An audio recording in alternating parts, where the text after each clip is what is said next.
Yacht Club members rejected the old sailor until a storm hit and only he knew what to do. Aced away.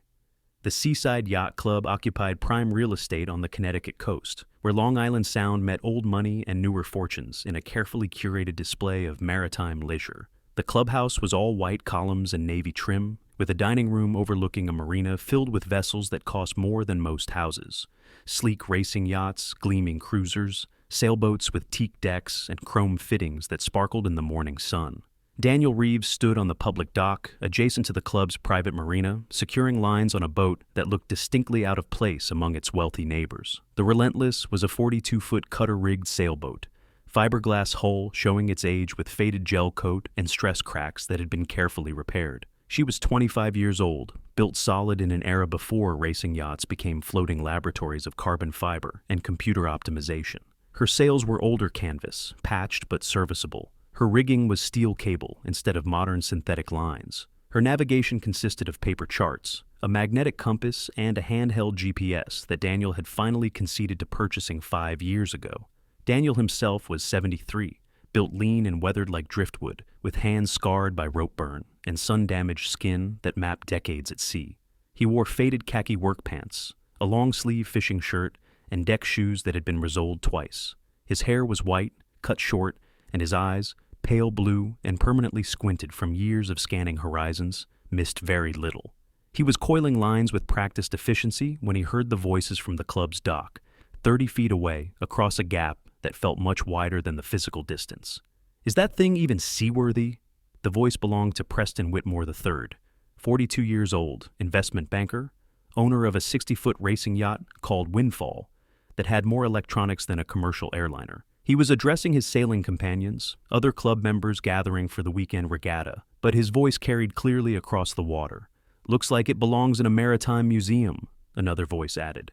Ethan Cross, late 30s, tech entrepreneur, skipper of a sleek carbon fiber racer. "Or a salvage yard?" Laughter followed, the easy mockery of people who'd never needed to make things last, who replaced rather than repaired, who measured quality by price tags rather than performance. Daniel continued coiling his lines without reaction. He'd heard it before. At every marina from here to the Caribbean, the assumption that an old boat meant an incompetent sailor, that maintaining equipment instead of upgrading it was a sign of poverty or ignorance rather than choice and capability. "Gentlemen," the club's commodore, Richard Ashford, appeared on the club dock, clipboard in hand. He was 65, distinguished, wearing the club blazer with its gold-embroidered anchor on the breast pocket. "Final check-in for today's race. We've got 12 boats registered, weather looks favorable, and the course is the standard triangle. Harbor mark, outer bell, return. 22 nautical miles total." Preston raised his hand. "What about insurance? We're all covered through the club policy, right?" "All club members are covered, yes." Ashford glanced at Daniel's boat, his expression suggesting he'd noticed the Relentless, but wasn't quite sure what to do about it. "Mr. Reeves, I wasn't aware you'd registered for the race." Daniel looked up from his lines. "Applied 2 weeks ago, paid the entry fee, haven't heard back." "Ah, yes. Well, the thing is, Mr. Reeves, this is a club members race. I don't see your name on the membership roster." "Applied for membership 6 months ago," Daniel said calmly. "Haven't heard back on that either." The silence was uncomfortable. Several club members looked away. Everyone knew what was happening. The Seaside Yacht Club had unofficial requirements beyond the official ones. The right background, the right profession, the right net worth. Daniel Reeves, living on an aging sailboat and working odd jobs at the marina, didn't fit the profile. "The membership committee is quite thorough in their evaluations," Ashford said carefully. "These things take time. As for the race, I'm afraid we can't allow non-members to participate. Insurance liability, you understand." "I have my own insurance." "Nevertheless, club policy is quite clear." Preston stepped forward, his voice carrying false sympathy. "Look, no offense intended, but this race has some serious sailors, modern equipment, experienced crews, boats that can actually compete. Even if you were allowed to enter, you'd be so far behind, it would be embarrassing. Why put yourself through that?" Daniel met his eyes steadily. "I've been sailing since before you were born. Crossed the Atlantic 6 times, Pacific twice, rounded Cape Horn in weather that would turn your stomach. This boat may be old, but she's sound, and I know how to sail her." "Atlantic crossings?" Ethan laughed. "What, like cruise ship work?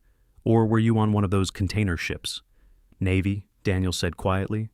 32 years, various commands, various vessels. Then merchant marine after that. Cargo runs, long-haul routes, places where the weather doesn't care about your carbon fiber or your electronics. That should have shifted the dynamic, earned some respect. But Preston just smiled condescendingly. Well, that's very impressive, I'm sure. But ocean sailing and racing are different animals. This isn't about just getting from point A to point B. It's about speed, strategy, understanding wind dynamics. No offense, but military sailing is probably pretty different from competitive racing. Some, Daniel agreed. But wind is wind, and water is water. The fundamentals don't change. Ashford intervened, before the conversation could deteriorate further. Mr. Reeves, I appreciate your enthusiasm, but the rules are the rules. Once your membership application is approved, you'll be welcome to participate in club events. Until then, I'm afraid we can't make exceptions. Daniel nodded slowly, understanding that the membership application would remain in committee limbo indefinitely. Understood, Commodore. I'll just take the Relentless out for a cruise then. Stay out of your race course. That would be appreciated. The club members dispersed to their vessels, preparing for the race. Daniel continued his own preparations, methodical and unhurried. He checked rigging tension, inspected connections, verified that his safety equipment was properly stowed and accessible. The Relentless might be old, but every system was maintained with obsessive care, the kind of attention to detail that came from understanding that equipment failure at sea wasn't an inconvenience. It was potentially fatal. As boats began motoring out of the marina toward the starting line, Daniel cast off and followed at a distance. He had no intention of interfering with their race, but the Sound was public water, and he had every right to sail where he chose. The morning was beautiful, light winds from the southwest, small chop, visibility unlimited under scattered clouds, perfect conditions for a weekend race. The kind of sailing that looked beautiful in photographs and created stories to tell at the club bar later. Daniel raised his mainsail and unfurled the jib, feeling the Relentless come alive as canvas caught wind. She heeled slightly, found her rhythm, and began to move with the grace that good boats never lost, regardless of age. He took the helm, feet finding familiar spots on the deck, hands settling on the wheel with the comfort of decades spent in exactly this position. The racing fleet was a mile ahead now, colorful spinnakers blooming as boats reached the first mark. Even at this distance, Daniel could read their tactics, see the mistakes, boats pinching too close to the wind, others too far off, someone's spinnaker filling poorly because the halyard tension wasn't right. He sailed on a parallel course, keeping clear of the race but enjoying the morning, the sound of water on hull, the pull of wind and sail. This was what had called him to the ocean 55 years ago, what had sustained him through decades of service and hardship, the pure rightness of a boat moving through water, the conversation between sailor and wind and sea. But Daniel was also watching the horizon, watching the clouds building to the west, checking the barometer mounted in the companionway, and frowning at how quickly it was falling. He'd checked the forecast that morning, of course. The National Weather Service had predicted fair conditions through the afternoon, possible rain overnight, nothing severe, standard summer pattern. But Daniel had learned long ago that forecasts were educated. Guesses, not guarantees. And his instincts, honed through 3 decades at sea in waters far more dangerous than Long Island Sound, were telling him something the forecast wasn't. The clouds to the west were building too fast, too dark. The wind was starting to shift, backing around in a way that suggested something more than a typical afternoon breeze. The water itself had a quality to it, a particular texture that preceded weather changes. He'd seen this before, in other waters, other times. The signs that preceded squalls, microbursts, the kind of localized severe weather that could appear faster than forecasts predicted and hit harder than models suggested. Daniel altered course, moving toward the racing fleet. He raised his radio, keyed the microphone. Seaside Yacht Club Race Fleet, this is sailing vessel Relentless. You have weather building to your west. Recommend you shorten course and return to harbor. Static, then Preston's voice, annoyed and dismissive.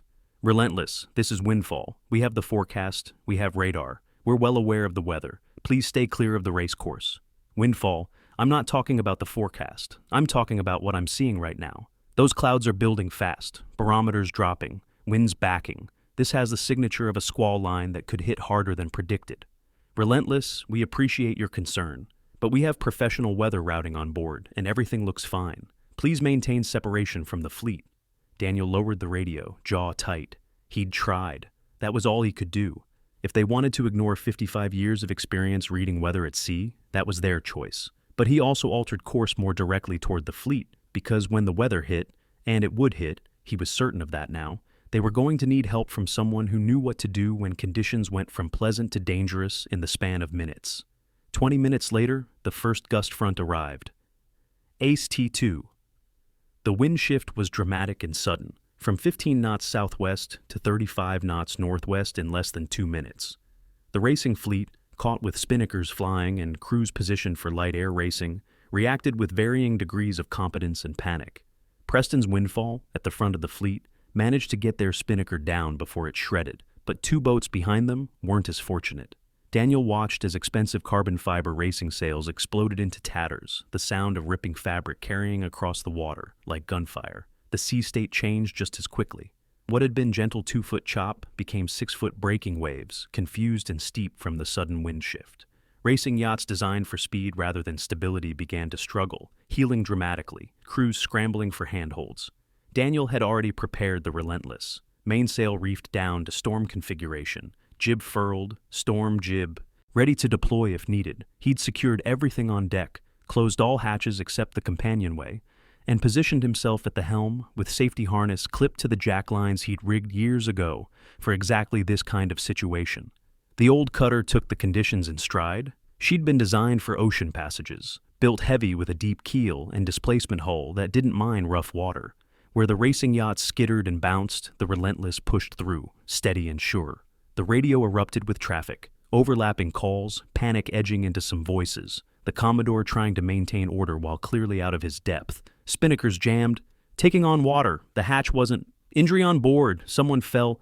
All boats, this is race committee, race is abandoned, all vessels return to harbor immediately. Daniel scanned the fleet, counting boats, assessing conditions. Most were handling it poorly, but not dangerously. Inexperienced crews dealing with conditions beyond their comfort zone, but managing. But 3 vessels were in real trouble. A small racing yacht, maybe 32 feet, had been knocked flat by the gust front, lying on its side with mast in the water. The crew was on deck, holding on, but the boat wasn't self-righting. Without help, they'd stay pinned until either the boat flooded or the rig broke. A larger cruiser had someone injured. Daniel could see crew members huddled on the foredeck, and one person lying still. Medical emergency in 6-foot seas with wind gusting to 40 knots. And Windfall, Preston's flagship, had suffered some kind of gear failure. The mainsail was flogging uncontrollably, halyard apparently jammed or broken, the sail destroying itself and potentially taking the rigging with it. Daniel keyed his radio, voice calm and clear. Race committee, this is Relentless. I have 3 vessels in distress. Capsized boat at your 2 o'clock. Medical emergency at 9 o'clock. Gear failure on Windfall. Coast Guard ETA is minimum 30 minutes in these conditions. I can assist immediately. Brief silence, then Ashford's voice, stripped of its earlier condescension. Relentless, any assistance you can provide would be appreciated. Use your judgment. Daniel assessed quickly. The capsized boat was the most urgent. People in the water, or clinging to an overturned hull in these seas, could develop hypothermia quickly, even in summer water temperatures. The injury victim needed help, but was currently aboard a functioning vessel. Windfall's gear failure was serious, but not immediately life-threatening. He altered course toward the capsized boat, the Relentless responding with the precision of a well-maintained machine. Years of muscle memory took over, adjusting sail trim for the conditions, reading the waves to find the smoothest path, positioning the boat for approach. The capsized vessel was a racing yacht called Quicksilver, 3 crew members clinging to the hull, waves breaking over them. Daniel could see their fear, the way hypothermia was already affecting their movements. Slower, less coordinated, the early stages of the body shutting down. He brought the Relentless alongside, close enough to help, but not so close that the 2 boats would collide in the waves. He deployed fenders, secured a line, then called to the nearest crew member. 1 at a time. When I give the word, you swim to my boarding ladder. Wait for the trough between waves. Daniel watched the wave pattern. They came in sets, 3 or 4 big ones followed by a lull. He waited for the lull, then pointed. Now! Swim now! The first crew member, a young woman, early 20s, teeth chattering, made it to the ladder and scrambled aboard. Daniel wrapped her in an emergency blanket, pointed her to the companionway. Below, get out of the wind. Second crew member, same process. Then the third, a man in his 50s who'd been holding on longer and was more affected by the cold. He almost didn't make the ladder, and Daniel had to reach down and physically haul him aboard. feeling the strain in his 73-year-old back, but pushing through it. "All crew off Quicksilver," Daniel radioed. "Vessel will need to be towed. Moving to next emergency." "Copy that, Relentless. The injury on the cruiser. Destiny, they're reporting possible broken leg. Crew member fell during the knockdown." Daniel altered course, the Relentless driving through 6-foot waves with purpose. He found Destiny wallowing in the seas, crew clearly struggling to manage both the boat and their injured member. Coming alongside in these conditions was dangerous. Boats rising and falling on different wave cycles could collide with devastating force. But Daniel had done this before, in worse conditions, in waters where help wasn't minutes away but days or weeks. He'd brought vessels alongside in North Atlantic gales, transferred injured crew in Pacific swells that made this look like a pond. He timed his approach perfectly, using the engine for fine control, bringing the Relentless close enough to pass a line. "Secure that to your rail. I'll hold position while you transfer the injured." It took 15 minutes of careful maneuvering, but they got the injured crew member, a man in his 40s with an obviously broken tibia, transferred to the Relentless's cockpit. Daniel had medical supplies ready, had already radioed ahead for Coast Guard to bring paramedics to the harbor. But for now, he stabilized the leg with a makeshift splint using a winch handle and dock lines. "You've done this before," the injured man said through gritted teeth. "Once or twice," Daniel replied, securing the splint. "You'll be fine. Clean break, no arterial involvement. You'll be sailing again next season." "How can you tell without x-rays?" 50 years of seeing broken bones at sea. You learn to assess in the field." Daniel gave him another emergency blanket. "Stay still, stay warm, we'll have you at the hospital within the hour." 2 emergencies handled, but the storm wasn't done, and neither was the chaos. The radio crackled. "Relentless, this is Windfall. Our mainsail is completely out of control, destroying the rigging. We're dead in the water and drifting toward the rocks near the point. Request immediate assistance." Daniel looked toward the point, a rocky outcropping that extended a quarter mile into the sound, surf breaking white against stone, even in normal conditions. In this weather, a boat driven onto those rocks would be destroyed, potentially with loss of life. Windfall was drifting at about a knot, had maybe 20 minutes before they'd be in the surf zone. The Coast Guard wouldn't arrive in time. No other boat in the fleet had the capability or experience to attempt a tow in these conditions. It was Daniel or nothing. "Windfall, Relentless, I'm coming to you. Prepare to receive a tow line. You'll need 3 crew members on the foredeck to secure it. Use your primary winches, make it fast to the mast if you have to. This is going to put serious strain on your hardware." "Understood, Relentless." Preston's voice had lost all its earlier arrogance, replaced by barely controlled fear. "How long?" 6 minutes. Don't drift any closer to those rocks." Daniel pushed the Relentless hard, engine at full throttle, sail trimmed for maximum power. The old cutter drove through the waves, spray coming over the bow, everything creaking and straining, but holding. Because she'd been maintained, because every system had been checked and rechecked, because Daniel had learned long ago that your life depended on your equipment, and your equipment depended on your care.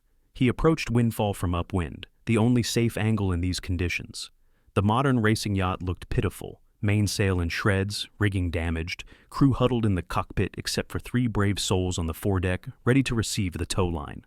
Daniel had rigged his heaviest dock line, 3-inch diameter nylon rated for 30,000 pounds, to the Relentless's primary winches and mast base. He'd done this calculation in his head.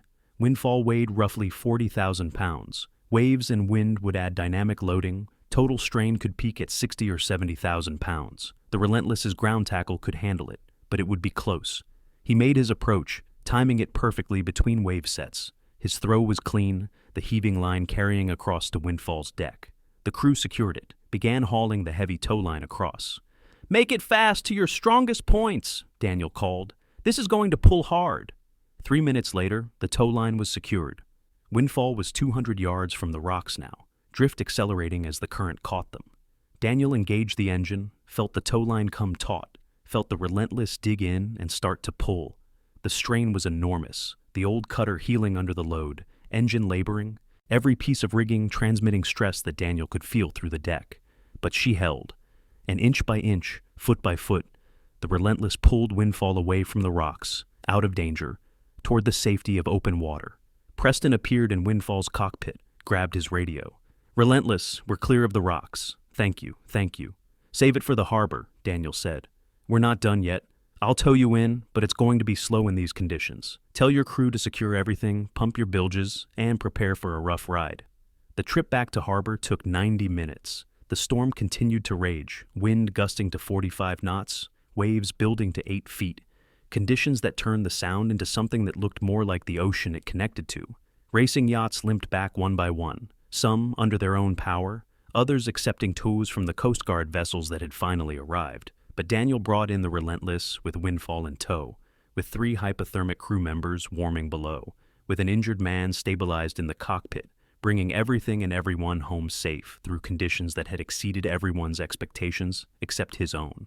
As they approached the marina, the entire yacht club had gathered on the docks, members, staff, families who'd been called with news of the emergency.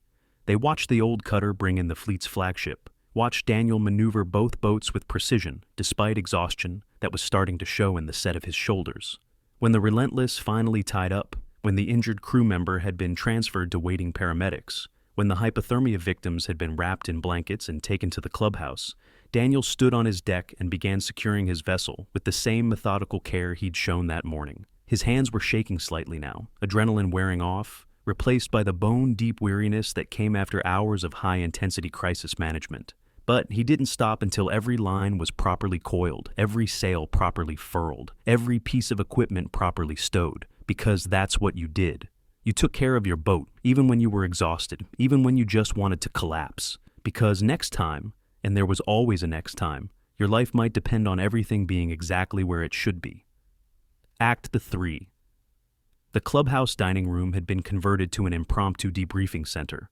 Coast Guard officers were taking statements, insurance adjusters were already arriving, and the racing fleet skippers were gathered around tables, still wearing foul weather gear, nursing hot coffee and harder drinks, processing what had happened. Daniel sat alone at a table near the windows, a mug of black coffee in front of him that he hadn't touched. He was watching the Sound, still rough, whitecaps visible even in the harbor's shelter, the storm slowly passing, but its effects lingering. Commodore, Ashford approached, pulled out a chair without asking. Mr. Reeves, I want to apologize for this morning, for the membership delays, for not recognizing what you brought to our waters. What you did today was extraordinary. Daniel didn't respond immediately, just continued watching the water. When he finally spoke, his voice was quiet, distant. It wasn't extraordinary. It was just experience applied to circumstances. Anyone with proper training would have done the same. But they didn't. We didn't. We were out there in conditions we didn't understand, with equipment we couldn't manage, making decisions that put people at risk. Ashford paused. You saved lives today. Multiple lives, the crew from Quicksilver, the man with the broken leg who might have gone into shock without immediate treatment, Preston and his crew who would have been on those rocks if you hadn't gotten to them in time. I did what the situation required, Daniel said simply. Preston appeared then, looking pale and shaken, still wearing his Windfall crew jacket now stained with salt and bearing tears from the shredded mainsail. He stood awkwardly, then extended his hand. Mr. Reeves, I owe you an apology, several apologies, for this morning, for dismissing your experience, for being an arrogant asshole who thought expensive equipment made up for lack of real knowledge. Daniel shook his hand. Apology accepted. How did you know? About the storm, I mean. The forecast said nothing severe. Our onboard weather radar showed normal conditions. Everything looked fine until it wasn't. Pattern recognition, Daniel said. Cloud formations, barometric pressure, wind behavior, water state. I've seen squalls develop in tropical waters, microbursts in the North Atlantic, weather systems that appeared faster than forecasts could track them. The signs were there if you knew what to look for. Teach me, Preston said. Teach us, because today showed me that I don't know a damn thing about real sailing. I can race around buoys in fair weather, but that's not sailing. That's just playing. Daniel finally looked directly at him. Real sailing is understanding that the ocean doesn't care about your equipment or your experience or your plans. It'll kill you without malice or hesitation if you don't respect it. Everything else, the competition, the speed, the technology, that's all secondary to survival. Ethan Cross joined them, the tech entrepreneur who'd mocked the Relentless that morning. He looked even worse than Preston. His expensive racing yacht had lost its entire sail inventory in the storm, taken on water through hatches that hadn't been properly secured, and barely made it back under power. Mr. Reeves, I wanted to add my apology to Preston's, and to ask a question. Why do you still sail that old boat? I mean, with your experience, you could crew on any vessel, could probably consult for racing teams, could be making serious money. Why maintain that aging cutter and live on it when you could have more? Daniel was quiet for a long moment, and something shifted in his expression. A door opening to show weight he usually kept hidden. Because the Relentless is the only vessel I've skippered that never lost anyone. The statement landed like a stone in still water, ripples spreading through the silence. In 32 years of Navy service, Daniel continued, his voice carrying that distant quality again, I served on 7 different vessels, lost crew on 4 of them. North Atlantic, rough weather, equipment failure, Arabian Sea, hostile fire, wrong place at wrong time. 2 in the Pacific, 1 to storm, 1 to collision and fog. He picked up his coffee mug, hands steadier now, as if the weight of memory brought its own kind of stability. 14 names total. Some I knew well, served with them for months or years, knew their families, their stories.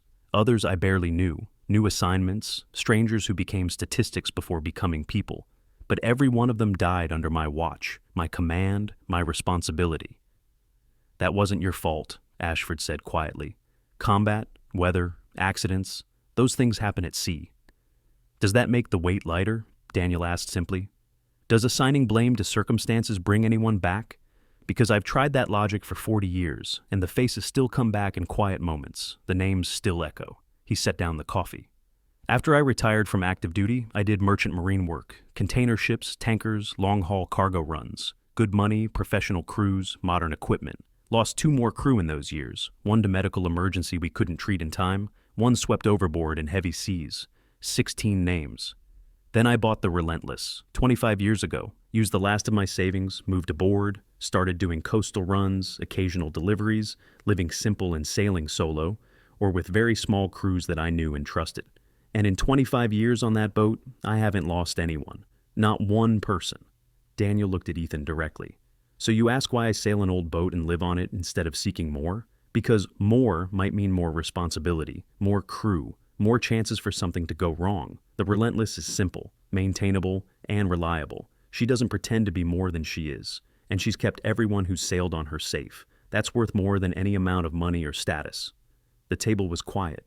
Several other club members had drifted closer, listening to this unexpected glimpse into the life of a man they'd dismissed that morning as beneath their social circle. A young woman approached, one of the 3 Daniel had pulled from the capsized Quicksilver. Her name was Jennifer, and she was still wrapped in an emergency blanket, hair dried but still showing signs of her ordeal. Mr. Reeves, I wanted to thank you. I was starting to lose it out there, the cold and the waves, thinking, I might die, and then you appeared and you were so calm, so certain. You made it seem manageable when everything felt impossible. Daniel stood, faced her. You did well. Kept your head, followed instructions, took care of yourself and your crew. That took courage. I was terrified. Courage isn't the absence of fear, it's functioning despite it. He paused, something old and painful moving behind his eyes.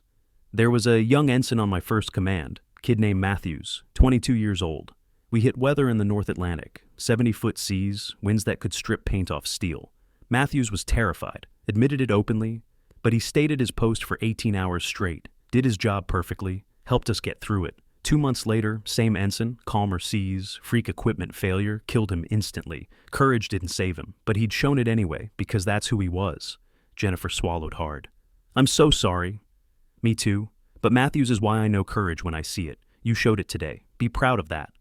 Dr. Sarah Chen approached next. She'd been the attending physician called to treat the injured crew member from Destiny. Mr. Reeves, the orthopedic surgeon, said your field splinting was textbook perfect, probably prevented additional damage during the transport. Where did you learn emergency medicine? Navy required basic medical training for all senior enlisted and officers. I did additional courses, figured if I was responsible for crew safety, I should know how to keep people alive in emergencies. Daniel's voice dropped. Had to use it more times than I wanted. Treated injuries from combat, accidents, weather. Lost some patients despite best efforts. Saved others. The training became reflexive. The man you treated today said you seemed to know exactly what you were doing. No hesitation. Because I've treated that exact injury before. Different ocean, different boat. Same broken tibia from a fall during rough weather. That sailor survived, made a full recovery, went on to retire with full pension. Daniel paused. But there was another time, similar injury, but with arterial involvement I didn't catch quickly enough. He bled out before we could get to port. Experience teaches you what to look for, but it also teaches you what failure costs. The room had gone very quiet. This man who they'd dismissed as a down-at-heels sailor living on an old boat was revealing himself as something else entirely. A veteran who'd carried responsibility for human lives through decades of service, who'd accumulated weight that still pressed down despite years of trying to leave it behind. Commodore Ashford cleared his throat. "Mr. Reeves, your membership application, I'm fast-tracking it. Emergency approval, effective immediately. And I want to offer you a position as our club's safety and seamanship advisor. Paid position, respect and authority to implement proper training programs, ensure our members understand what real sailing entails." Daniel looked at him for a long moment. "I appreciate the offer, Commodore, but I didn't help today because I wanted a job or membership or recognition. I helped because people were in danger, and I had the skills to assist. That's the only reason I'll ever need. But you could teach us. I could, maybe I should, but that means taking on responsibility again, becoming invested in outcomes, carrying the weight of whether people learn well enough to survive when conditions get serious." Daniel shook his head slowly. "I've carried that weight for 50 years. I'm tired, Commodore. I'm 73 years old, and I'm tired." "Then what will you do?" Preston asked. "What I've always done. Maintain my boat, sail when weather permits, help when help is needed, and try to keep the names I'm already carrying from growing into a list I can't bear." Daniel stood, pushing his chair back. "Thank you for the coffee and the conversation. I need to check on the Relentless, make sure she weathered the storm properly." He walked toward the door, but Ashford's voice stopped him. "The membership is yours, Mr. Reeves, whether you want the teaching position or not, whether you want to participate in club activities or not. You've earned it, and frankly, we need people who understand that sailing is more than weekend recreation." Daniel nodded once, not quite acceptance but acknowledgement, and stepped out into the evening. The storm had passed, leaving behind clean air and a sunset painting the sky in oranges and reds. The sound was calming, waves diminishing, the waters returning to the peaceful state that made people forget how quickly conditions could change. He walked down to his dock, to the Relentless sitting low and solid in her slip. And for the first time that day, his shoulders sagged slightly, the weight he'd been holding at bay finally settling fully onto him. 16 names, 40 years of carrying them, and today, almost more. 3 from Quicksilver, 1 from Destiny, Preston, and his crew. But not today. Today everyone lived. Today the experience earned through loss had prevented more loss. That had to count for something, had to balance the weight somehow. Daniel stood on his deck and watched the sunset, and let himself feel everything he'd been pushing aside during the crisis. The fear, the exhaustion, the weight of responsibility, the memories of all the times when his best efforts hadn't been enough. And then, as he'd done for 40 years, he pushed it back down, secured it away, and went about the business of living. Because the alternative was giving up, and the people he'd lost deserved better than that. ACT 4. The Seaside Yacht Club changed in the weeks following the storm. Not dramatically, the same wealthy members, the same expensive boats, the same social hierarchy that had existed for generations. But something had shifted, a subtle recalibration of values that started small and spread. Preston Whitmore sold his racing yacht and bought a blue water cruiser, heavier, slower, built for ocean passages rather than weekend racing. He approached Daniel one afternoon, asking not for racing tips, but for real seamanship instruction. "Teach me to read weather," Preston said, "to understand what I'm looking at instead of just trusting forecasts and radar. Teach me what you see when you look at water and sky." They spent mornings on the Relentless's deck, Daniel pointing out subtle signs, cloud formations, wind patterns, the way waves built or subsided, barometric pressure trends. Preston learned slowly but seriously, taking notes, asking questions, treating the education with the respect it deserved. Ethan Cross organized a seamanship clinic for club members, bringing in Coast Guard instructors, but asking Daniel to lead sessions on heavy weather sailing, emergency procedures, and the kind of judgment that couldn't be taught from textbooks. Daniel was reluctant at first, uncomfortable with the teaching role that meant taking on responsibility again. But when he saw genuine eagerness to learn, when young sailors asked questions that showed they understood sailing was about more than sport, he found himself sharing knowledge he'd thought was too heavy to pass forward. "The most important decision in any passage," he told a group of 20 club members gathered in the classroom, "is the decision to not go. Understanding when conditions exceed your ability, when risk outweighs benefit, when staying in port is the seaman-like choice. That takes more courage than going out, because it requires admitting limitations.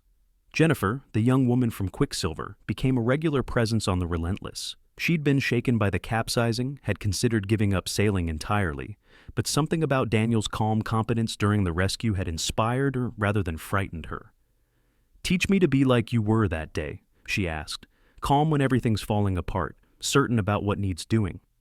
"That's not something I can teach directly," Daniel said. "It's experience accumulated over time, mistakes survived, lessons learned the hard way.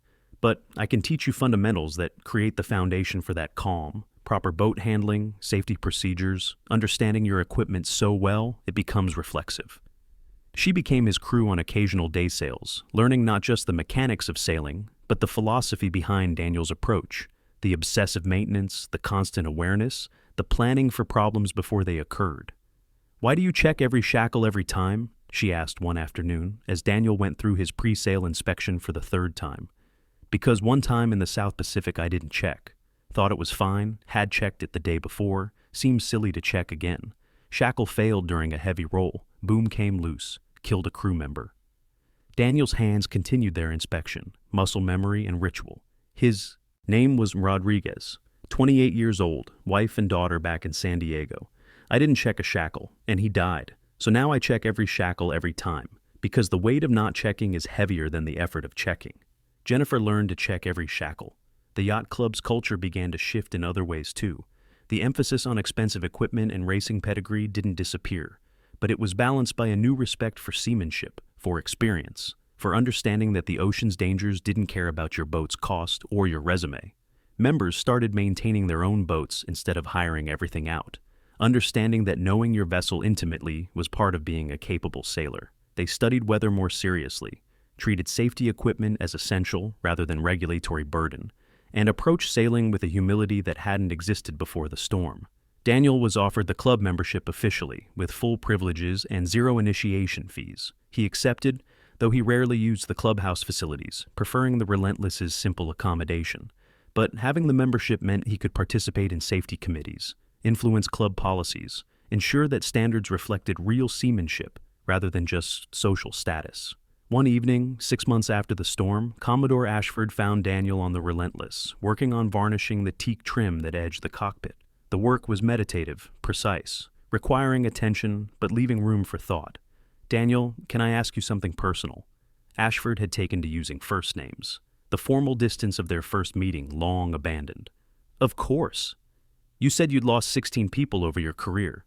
Does the weight get lighter? Does time make it easier?"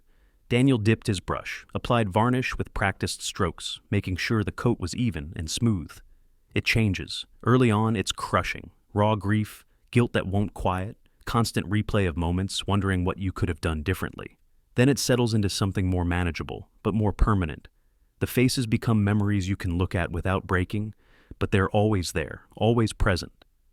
"Do you still think about them daily?" "Some days more than others. Anniversaries hit hard. The date someone died, their birthday if I knew it, milestone moments when I think about how old they'd be now, what they might have done with the years they didn't get." Daniel set down his brush, looking at his work critically. "But I've also learned to let them motivate rather than paralyze. Every person I help now, every technique I share that might keep someone safer, every piece of maintenance I do that makes the Relentless more reliable, those are how I honor the ones I lost, by using what I learned from losing them to prevent more losses." Ashford nodded slowly. "That's why you helped during the storm. Not for recognition or membership, but because not helping would have meant potentially more names to carry."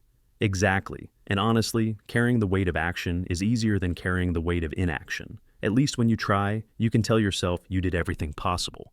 They sat in comfortable silence for a moment, the sound of halyards clinking against masts in the evening breeze, the marina settling into its nighttime rhythm. "The club wants to name an award after you," Ashford said finally. "The Daniel Reeves Seamanship Award, given annually to the member who best exemplifies practical sailing knowledge, safety consciousness, and willingness to help others. I wanted to ask permission first." Daniel was quiet, considering. Awards and recognition made him uncomfortable. They felt like taking credit for knowledge that had cost others their lives to teach him. But he also understood the value of symbols, of creating cultural touchstones that reinforced the right values. "All right," he said finally. "But with one condition, the award description mentions that seamanship is learned through experience, and experience often comes from mistakes, losses, and hard lessons. I don't want my name associated with something that implies mastery without acknowledging cost." "That's fair. I'll make sure the language reflects that." A year after the storm, Daniel was invited to speak at the club's annual meeting, a formal affair with most of the membership attending, awards given, the season reviewed. He stood at the podium, uncomfortable in a jacket and tie, looking out at people who'd gone from dismissing him to listening with respect. "I'm not much for speeches," he began, "but Commodore Ashford asked me to share some thoughts on seamanship and what I've learned from 55 years of sailing, so here it is, as plainly as I can say it. The ocean doesn't care about you, doesn't care about your boat, your experience, your plans, your equipment. It operates according to physics and weather patterns and forces far larger than any individual. The only way to survive it is to respect it absolutely, prepare for it meticulously, and never assume you know more than you do. Everything I know, I learned from mistakes, mine and others. The 16 people I lost taught me more about seamanship than any certification course ever could, though I would give anything to have them back and remain ignorant instead. The boats I've damaged, the equipment I've broken, the situations I've barely survived, those were my education. What I hope to pass forward isn't just techniques or procedures, but humility, understanding that no matter how much you know, the ocean knows more. No matter how prepared you are, conditions can exceed your preparation. And when that happens, your survival depends on fundamentals, proper equipment maintenance, sound seamanship. The ability to function when frightened and the judgment to know when not going is the braver choice than going. This club has changed over the past year. I've watched you approach sailing with more seriousness, more respect for what it really means to venture onto the water. That's good. Keep it up. But also remember joy, because sailing at its best is one of the finest things a person can do. The wind, the water, the sense of moving through the world powered by nature itself. Don't let fear or caution steal that from you. Just balance the joy with respect, balance the adventure with preparation, balance the confidence with humility. And if you do that, you'll have long and safe sailing careers, and you won't accumulate the kind of weight I carry. He paused, looking down at the podium, then back up at the audience. Thank you for listening to an old sailor, thank you for taking seamanship seriously, and thank you for letting me be part of a community that values the right things. Now, let's give out some awards and get to the good part of the evening, where we tell sailing stories and drink too much. The laughter was warm, the applause genuine. Daniel returned to his seat, relieved to be done with public speaking, ready to fade back into comfortable anonymity. But that night, after the ceremony, Jennifer found him at the Relentless. She was carrying a small package, wrapped simply. "I wanted to give you this," she said. "I know you don't like recognition or awards, but this is different. This is just gratitude." Daniel opened the package to find a brass compass, old but beautifully maintained, mounted on a wooden base with a small plaque. For Daniel Reeves, who showed us that true north is measured in character, not degrees. With gratitude from the crew of Quicksilver, he held it carefully, running his fingers over the brass, feeling the weight of the gesture. "This is too much." "It's exactly right," Jennifer said. "You saved our lives, then you taught us to save our own. That's worth more than we can express, but we wanted to try." Daniel set the compass on the Relentless's navigation table, where it would sit alongside his charts and instruments, a reminder of the day when experience prevented loss instead of accumulating from it. "Thank you," he said quietly. "I'll treasure this." After Jennifer left, Daniel sat in the Relentless's cabin, the compass in front of him, and allowed himself a rare moment of peace. The weight was still there, 16 names, 40 years of carrying them. But tonight, balanced against that weight, was the knowledge that 3 people lived who might not have, that lessons had been passed forward, that maybe, just maybe, his losses had purchased wisdom that would prevent future losses. It didn't erase the names. Nothing would ever erase the names, but it made them mean something beyond just grief, made them teachers, guides, reminders of what mattered and why. Daniel picked up the compass, carried it to the navigation table, and secured it carefully in place. Then he did what he'd done every night for 25 years aboard. The Relentless, checked every system, verified every piece of equipment, confirmed that his boat was ready for whatever tomorrow might bring, because someone had to maintain standards, because lives depended on details, because the people he'd lost deserved to be honored through the care he gave to keeping others safe, and because this The routine, the attention, the quiet service was how he transformed weight into purpose, grief into wisdom, loss into legacy. One day at a time, one lesson at a time, one life saved at a time, forever. Closing. The Seaside Yacht Club stands on the Connecticut coast, its marina filled with boats ranging from modern racing yachts to classic cruisers.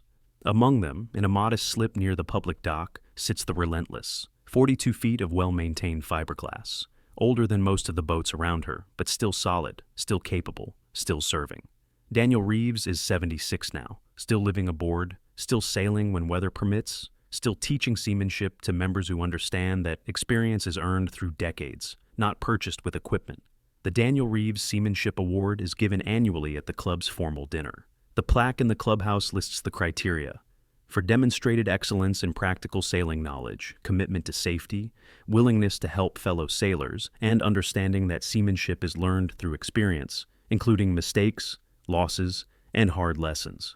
Preston Whitmore completed a solo Atlantic crossing 2 years after the storm, applying everything Daniel had taught him about preparation, weather reading, and the humility to know when conditions exceeded his ability. He sends Daniel updates from various ports, photographs of his boat in exotic harbors, thanks that still carry the weight of lives saved that day. Jennifer became a sailing instructor, specializing in safety and heavy weather preparation. She teaches students the fundamentals Daniel taught her: obsessive equipment maintenance, constant awareness, planning for problems before they occur. Her boat is named Relentless too, a tribute to the vessel and the man who saved her life and then taught her how to save herself. The yacht club's culture has transformed. New members are required to complete safety training before being approved. The emphasis on expensive equipment has been balanced by respect for competence and experience. Stories from the storm are told not as entertainment, but as cautionary tales about the importance of respecting the ocean. And Daniel continues his quiet service. He checks every shackle, maintains every system, prepares for every passage with the same meticulous care he's brought to 58 years of sailing. The weight he carries hasn't diminished. 16 names still echo in quiet moments. 16 faces still appear in memory, but they're balanced now by others. The 3 from Quicksilver who lived, the injured man from Destiny who recovered fully, Preston and his crew who didn't end up on the rocks, the hundreds of club members who've learned seamanship from someone who paid for that knowledge in blood and grief. The Relentless sits in her slip, maintained with obsessive care, ready for the next passage. Her sails are older canvas, her rigging traditional steel, her navigation relies on paper charts and magnetic compass. She's slower than the racing yachts, less glamorous than the modern cruisers, but she's proven herself in conditions that revealed what truly mattered, and on calm evenings you can find Daniel on her deck, varnishing teak or checking rigging, or simply sitting in the cockpit watching the sunset paint colors across the sound. Sometimes he's alone with his thoughts and memories. Sometimes he's teaching a student the difference between knowing how to sail and understanding the ocean.